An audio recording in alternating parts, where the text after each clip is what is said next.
Okay, what's going on, boys? No guys here. I got a meta 50k or 30k team for you now. We're just going to use proper meta players here. So you're going to see players like Muriel. You're not going to see players that got a 65 pace. And I do think, I looked at last year's prices and I think we've got a really good price point. So like with any top tier team that you want to create, the most important thing is a top heavy or a top tier striker.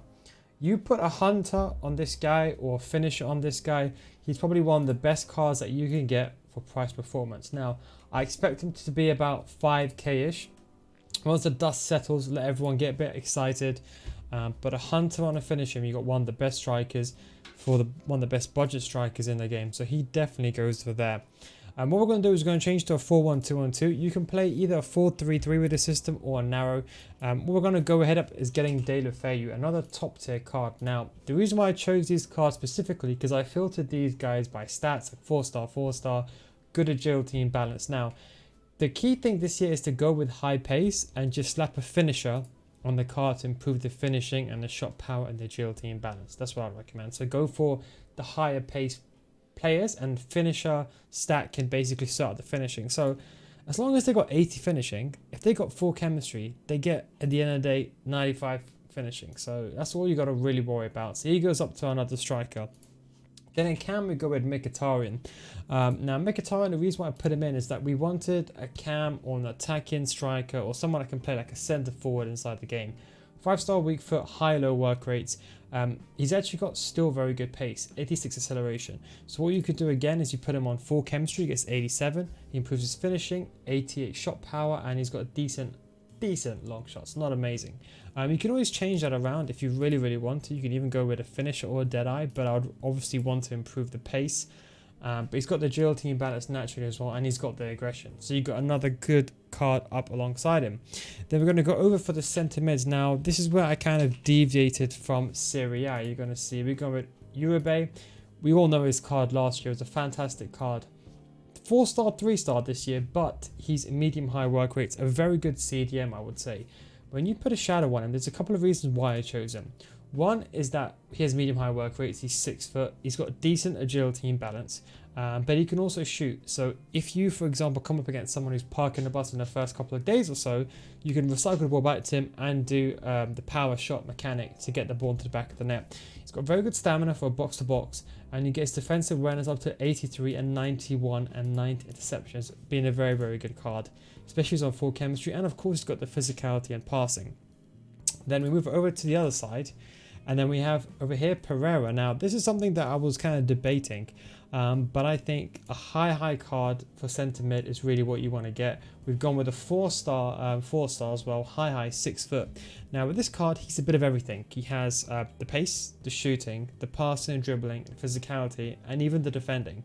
But he hasn't got one thing in particular, so he's more of a box-to-box. Again, we're trying to keep the budget down to 30 to 50k maximum here, keeping the budget down as low as possible. So what I'd recommend is you can either put a shadow on him if you want it to be more of a defensive card. However, what I'll suggest is put a hunter on him, get his finishing up, expect this guy to join the box last minute, or even an engine. Engine is very good because you improve the passing, the agility and balance, and the pace. So for a box-to-box in the mid with 89 stamina when the game comes out, I think is very much a very good card. And then we go over to the CDM. Now, I'm going to show you how this all transpires inside the game in terms of positions. But as I said, I wanted to keep... I took up quite some time making this team, so I wanted to make specific players like high. So like inside the game, you have 2 high highs on either side. You've got medium high low up front, and 2 high mediums or high lows up front. So you see the work rates this year are a bit more important than normal. I know there's another guy in Serie A, but he's got medium low work rates, if you know who I'm talking about. But this card is another very good card, a high. Now, the only downside with this card is he is 3-star, 3-star, but for a box-to-box in the mid, it's not too much of an issue. He's got pretty good pace. The only thing that he really lacks in really is the balance. So there's 2 things you could do here. If you want to, you could put an engine on. This would be the first thing that I would go with, because that way you improve the pace, get the agility balance up, and he's already got pretty decent shooting. But he won't be the guy going inside the box. You have Pereira for that. His passing is really good. Very good stamina, as you can see. 87 stamina, 81 strength, 80 aggression, and 92 jumping. A really good, strong, dynamic card.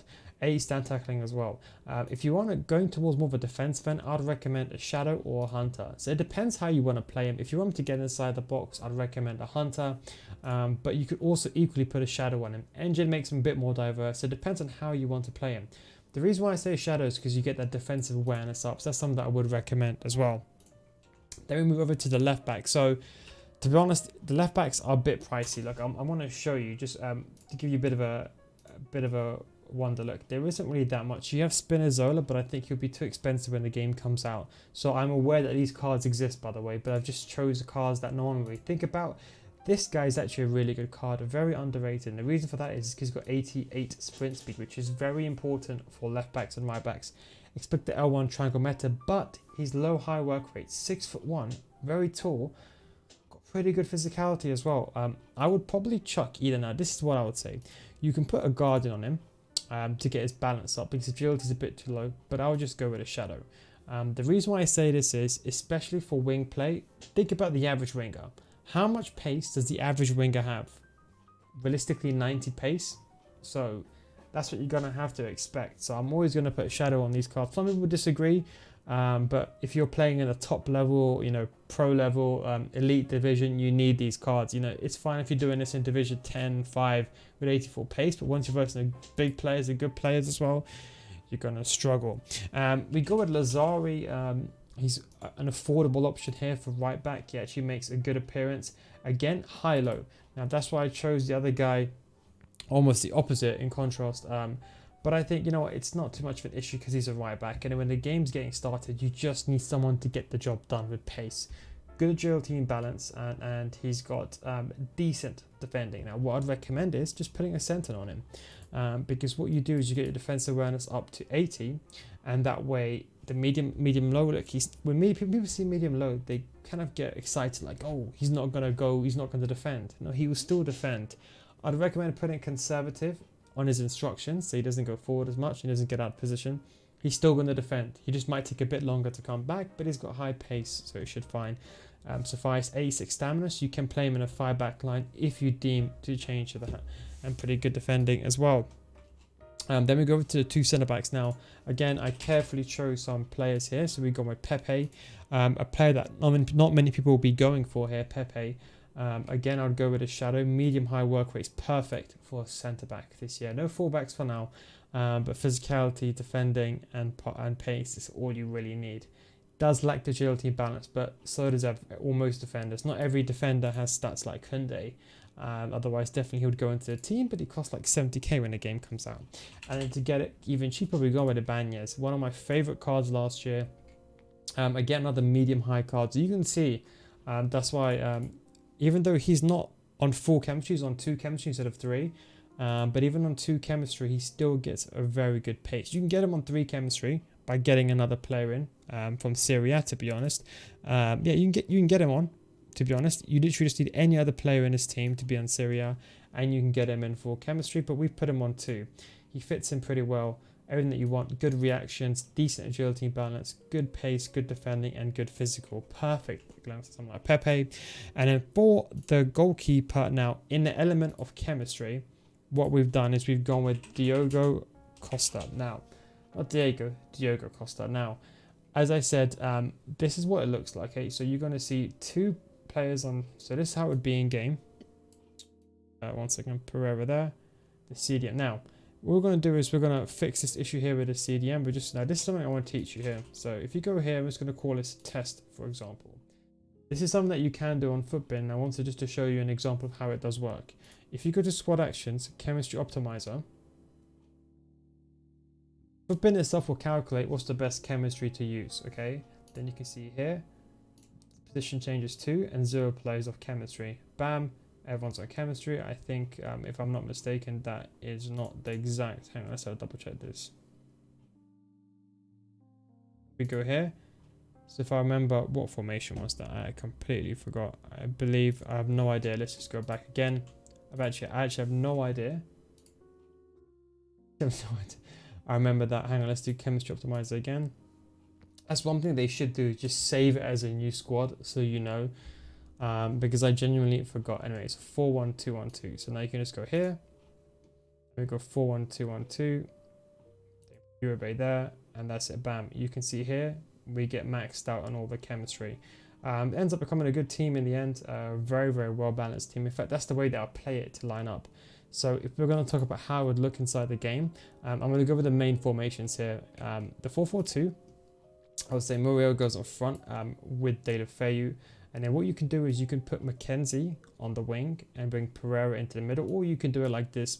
People are going to say, would you want Mackenzie in the middle because he's got a better pace? It's up to you. That's one way. Or you can just replace it with a faster centre mid. There's other centre mids that are very fast in Serie A. The 4-2-3, which I think is one that everyone's going to be going for, I would probably go with something like this. So I'd probably put Pereira there. Again, you can swap him for a more attacking player. But I think that's one of the best layouts that you can get with Muriel up front. And if you're going to go with, we're just going to go with, I think, two other formations, 3-5-2. And then what I'll do is I'll put Lazari there, Ibanez over there because he's faster than Pepe. And again, you can do the exact same thing. If you want to, you can put another player there instead. And don't forget, just in case you're wondering, just show you very, very quickly while we're here. If we go over here and we go to Serie A, and we go to position midfielders, what I'd recommend is just go it by cam, do it by pace. And you can see, for example, you have Ikane, you have Gonzalez, there's Zaniolo, you got Beta, which is another very good card, although he is a tad bit clunky, to be honest. You got El Shaarawy as well if you really, really want to get in, but of course he's a left wing. And then you have some other cards as well. So you can have a lot of cards you can choose from, and then obviously you have Joaquin Carrera, not the other Carrera, but that's something I want to mention. Then you have Lautaro Martinez, which would be too expensive. That's something I just wanted to mention. Anyway, guys, I hope you enjoyed this video. That's going to be a 30 to about 50k team. I think you'll probably sell at about 40. So I'm just going to call it, I'll say 50k team. Anyway, I hope you enjoyed this video. Thanks for watching. And of course, I'll catch you next time. Peace out.